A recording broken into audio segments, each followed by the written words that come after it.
Toupargel, depuis 70 ans à votre service pour vous livrer le meilleur du surgelé.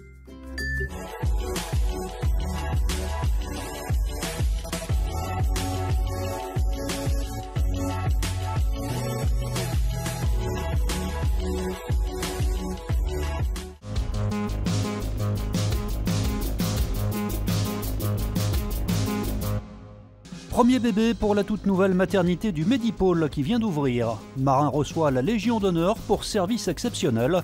Enfin, rencontre avec un luthier lyonnais récompensé aux États-Unis. Voici Taslim, l'un des premiers bébés du Medipôle de Villeurbanne. Ce centre hospitalier privé, le plus grand du genre en France, a ouvert ses portes hier. J'appréhendais un peu, je vous avoue, parce qu'en fait j'ai été transférée de la clinique de l'Union au Medipôle. Quand on est arrivé, on était surpris avec mon mari parce que c'était immense. Mais super l'établissement, c'est du high-tech, on va dire. Une clinique dernier cri donc, qui va voir arriver 50 spécialités médicales provenant de 7 établissements de santé. C'est un modèle unique. Donc ça amène pour le patient une tranquillité d'esprit. Je veux dire, il peut arriver en urgence le matin, il peut être pris en charge au bloc opératoire l'après-midi, et puis s'il doit aller faire sa rééducation une semaine après, il reste toujours dans le même établissement. Donc c'est vraiment une prise en charge globale. Parmi les services déjà installés, les urgences, elles ont accueilli leurs premiers malades à 8 h ce matin. On a déjà vu 25 patients environ là, depuis 8 h du matin. Bon, c'est une activité qui reste modérée, mais c'est très bien pour le démarrage. Ça nous permet de roder nos procédures. Il y a des choses qu'on doit évidemment revoir à l'épreuve de la vraie vie, parce que tout ne se passe pas forcément comme on pouvait l'imaginer sur papier. Le Medipôle se met donc en route progressivement avec l'ouverture de nouveaux services dès demain, comme le SOS Main en provenance de la clinique du Tonkin. L'établissement sera pleinement opérationnel mi-février. Le pronostic vital n'est plus engagé aujourd'hui pour les victimes de la fusillade survenue mardi soir dans ce quartier de Villeurbanne. Il était 21 h 30 lorsque 2 séries de tirs ont été entendues par des témoins. Bilan 6 blessés, dont 4 grièvement. Seul élément connu pour l'heure, l'origine des victimes, ce sont tous des Géorgiens vivant dans l'agglomération lyonnaise. Selon un proche de l'enquête, aucun lien pour l'instant n'a été établi avec un trafic de stupéfiants. Le tireur, quant à lui, est toujours activement recherché. Il nous faut beaucoup de jeunes marins qui aujourd'hui interviennent, se comportent avec bravoure comme il le fait.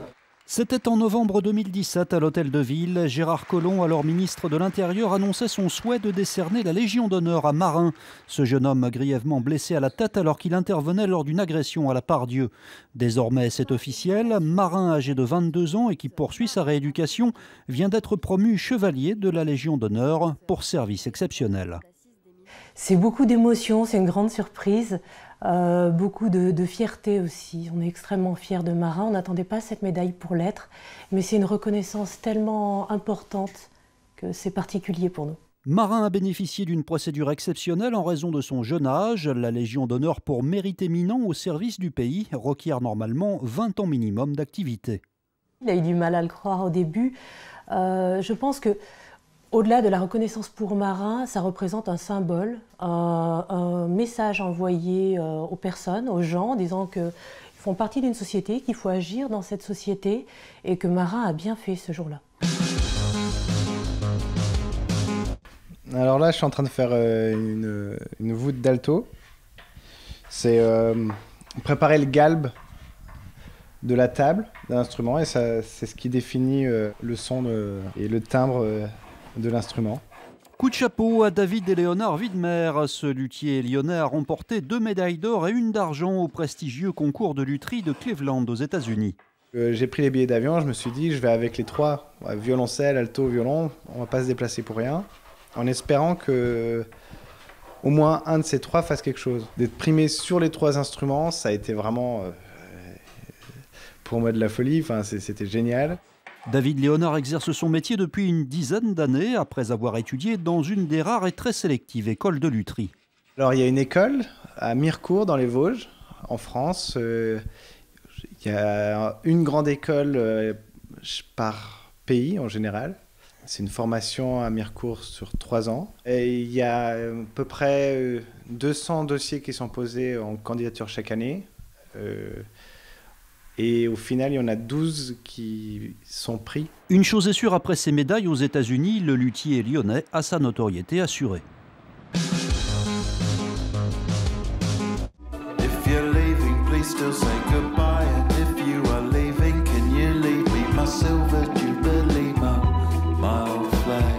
Une année pleine de surprises et de musique. Voilà ce que nous souhaitent les Nuits de Fourvière. Le festival lyonnais a dévoilé ce matin en avant-première quelques têtes d'affiche de sa prochaine édition. Au programme, The Good, The Bad and The Queen, le groupe emmené par Damon Albarn qui vient de sortir son 2e album. Vanessa Paradis, Zazie ou encore M sont également annoncés. Mais pour connaître le reste de la programmation 2019, il faudra attendre le 12 mars prochain avec une ouverture de la billetterie prévue, elle, le 15 mars.